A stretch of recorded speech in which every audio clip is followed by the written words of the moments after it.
ഉത്തര, ഇടം കണ്ടുകൊണ്ട് ഒരാൾ നിത്യയെ നോക്കിയാൽ പോലും ഞാൻ കലാപം ഉണ്ടാക്കുന്നൊരു കാലം ഉണ്ടായിരുന്നു. അന്ന് നിത്യ എന്റെ സ്വന്തമായിരുന്നു. പക്ഷേ മറ്റൊരു പുരുഷൻ അവളെ തൊട്ടതിന് ശേഷം, അയാളുടെ കൂടെ അവൾ ഉറങ്ങിയതിനു ശേഷം,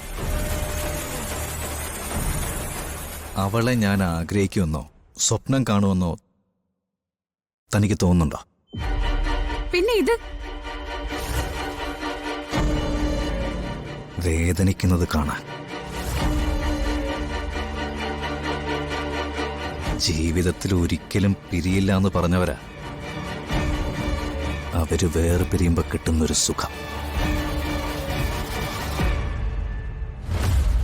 അവര് കൂട്ടിവെച്ച സ്വപ്നങ്ങളൊക്കെ എടുത്ത് എന്റെ കാൽ ചൂട്ടിലിട്ട് ഞെരിക്കുമ്പോ കിട്ടുന്നൊരു സുഖമില്ലേ, ഒന്നടുക്കാൻ പോലും ആവാതെ ദൂരെ നിന്നവൻ കരയുമ്പോ കിട്ടുന്ന മനസ്സിന്റെ ഒരു തണുപ്പില്ലേ, അതിനുവേണ്ടിയാ. സിയുടെ ഉത്തരവുകള് അവരനുസരിച്ചില്ലെങ്കിലോ? അവിടെ നിയമം അവരെ തോൽപ്പിക്കും. നിത്യ ഇപ്പോഴും എന്റെ ഭാര്യ, നിയമത്തിന് മുന്നില്. എന്തിനാ ചെയ്യാറ് ഇതൊക്കെ? നാളെ നമ്മൾ ഒരുമിച്ചൊരു ജീവിതം ആരംഭിക്കുമ്പോ ഈ പറഞ്ഞ നിയമം തന്നെ തടസ്സമായിട്ട് വരില്ലേ?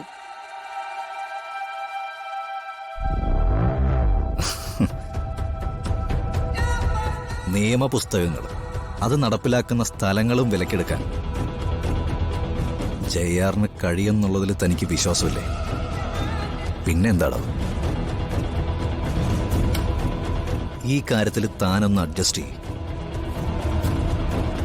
ഞാനൊന്നും മനസ്സറിഞ്ഞ് സന്തോഷിച്ചോട്ടെ. പണ്ടെവിടെയോ വായിച്ചിട്ടുണ്ട്, ഇണകളെ വേർപ്പെടുത്തിയപ്പോ തലതല്ലി മരിച്ച 2 പക്ഷികളെ കുറിച്ച്. നിത്യയും ഹരിയും എനിക്കിപ്പോ ആ 2 പക്ഷികളാ. വേറെ പിരിക്കും ഞാൻ. തൂവലുകളൊക്കെ ഓരോന്നായിട്ട് വേർപിരിച്ചെടുക്കുകയും ചെയ്യും ഞാൻ. എന്നിട്ട് സ്വാതന്ത്ര്യം കൊടുക്കും. എന്തിനാണെന്നറിയോ? ജീവിക്കാനല്ല, എന്റെ മുന്നിൽ തല തല്ലി മരിക്കാൻ. കൊല്ലും ഞാൻ 2 എണ്ണത്തിനെ.